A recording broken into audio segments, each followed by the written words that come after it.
Leo, Susie og Søren og Peter var kommet i den uheldige situation, at de var strandet på en øde ø.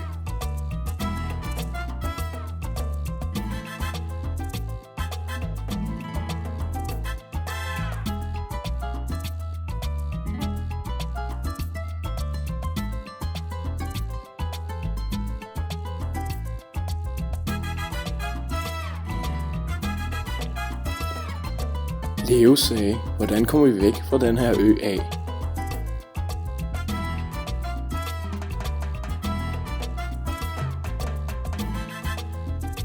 Vi kan lave vinger og flyve væk, sagde Susie.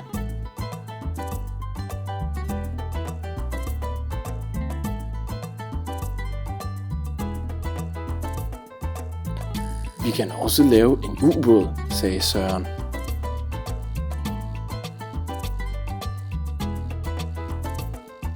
Men pludselig fik Leo en rigtig god idé.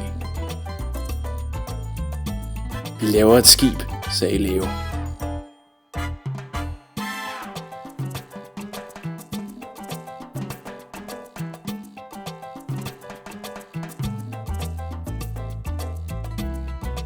Det gik straks alle tre i gang med at lave et skib.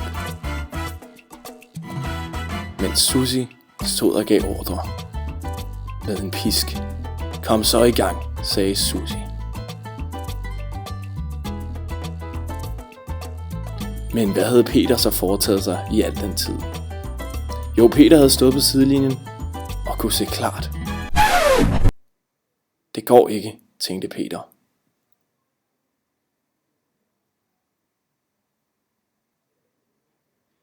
Vi bliver nødt til at bygge en tømmerflåde, sagde Peter.